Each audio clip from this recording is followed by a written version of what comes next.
Hey everybody, welcome or welcome back to my channel. Thanks for stopping by and tuning in, and welcome to today's video. So right now I am at the hotel that easyJet has, paid for us to be here.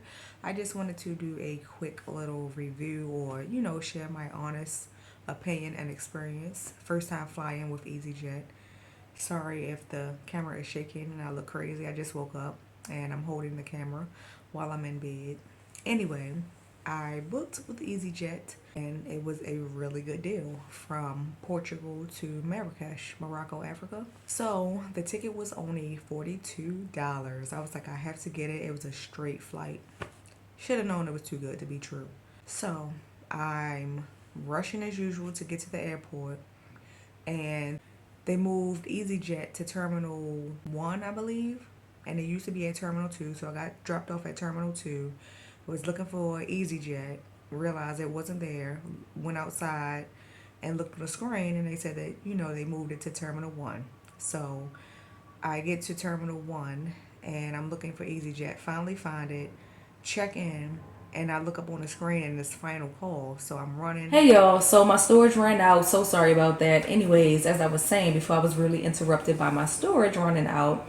I was running to get to my gate, and I finally get through. I seen that it said last call, so I think that's maybe about 15 minutes before they are closing the doors.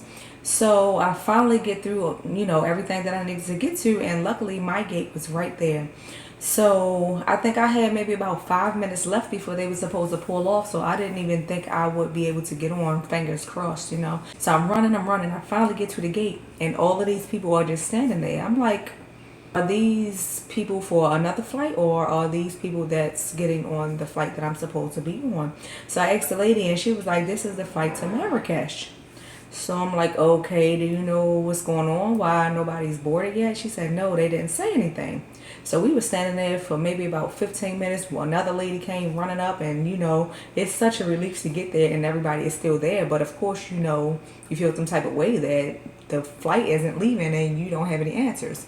So after a while, they finally started letting us go through this little section. It's not even boarding really. It's going through the gate, and it's just like an area, and then there's like some steps that go down.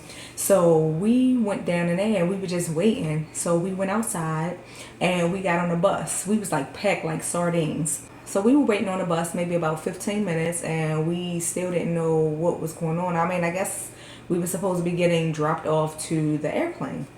So after about 15 minutes standing there on the bus, they open the doors back up and they want to walkie-talkie. We don't know what's going on. They're not, sharing any information. So we all had to get back off the bus. I'm like, what is going on? So we going back through the building, going back up the steps, and we all just like sitting in a waiting area, with no answers. And of course, there's like a language barrier. So once they finally did started, letting everybody know what was going on, only a handful of people knew what was going on, and they shared with other people who spoke the language. So I was just sitting there like, okay, I still don't know what's going on. So after a while, once everybody started, talking about everything that's going on, you start seeing people just exiting out. So I knew, they knew what was going on, but I didn't. So I went up to the front counter, and she was asking which language I speak or whatever. So she was telling me that the flight was canceled, and that I needed to go somewhere in the airport, find this little section in the airport, and talk to somebody, and see if they was going to put us in a hotel or not, and talk to them about any other information that they needed to give to us. So I finally found the booth, and thankfully they paid for us to be in a hotel, but we had to pay for our taxi there and pay for our taxi coming back, and they claimed they was going to reimburse us.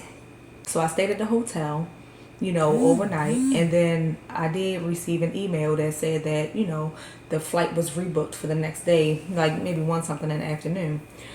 So we get to the airport, and everything is good with the flight. It was a smooth flight. I'll show a little bit of the flight after I finish giving my last little bit of reviews or whatever for this company. And so as far as the reimbursement, so I had my receipts, thankfully, and I filled out the form and put everything online. It was probably like a couple weeks after I had got back from my trip, and they claimed that they sent it, but I didn't get it. So they was like, talk to your bank. So I called the bank and they said that they never even received any type of payment. So I contact easyJet again, and then they said, oh, we see that we reimbursed you or something like that, but you said you didn't get it. I don't know. It was something weird. And then the dates was like off by a whole year. And I think you only have a year to apply for your reimbursement. So I was like, this is the correct date, putting all of my correct information in. And they was like, okay, well, now you got to wait another 2 weeks for your reimbursement. So they finally sent it to me. But the way that they sent it, my bank charged me an extra $6 just to receive my own money because it was like a wire transfer. That's the way they sent it.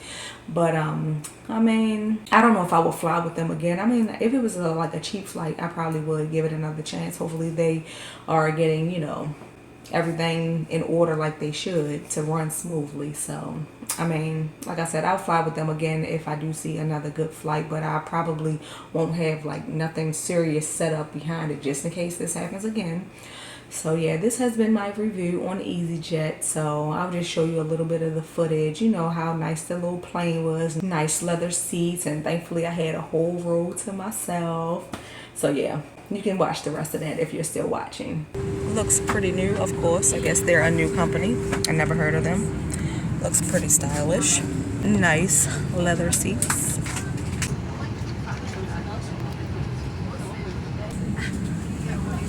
We're not sure what the reason for this was. The only thing I know is that they called this crew from our homes to ask us to fly to Marrakesh. So that's my only purpose today, is to make sure that you guys get to Marrakesh.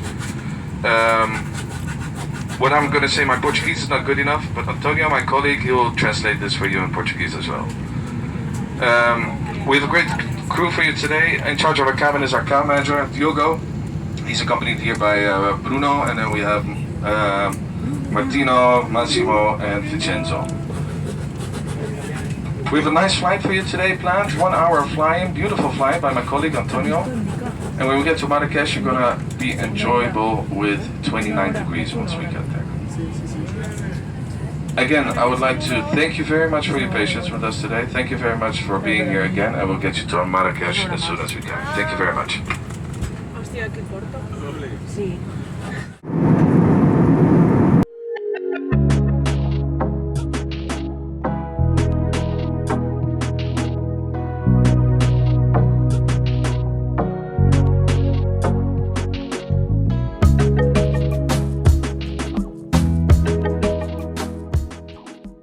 So if you made it this far, I thank you so much for the support. Don't forget to give this video a thumbs up, comment if you would like, and subscribe if you haven't already. I will see you guys in the next one. Bye.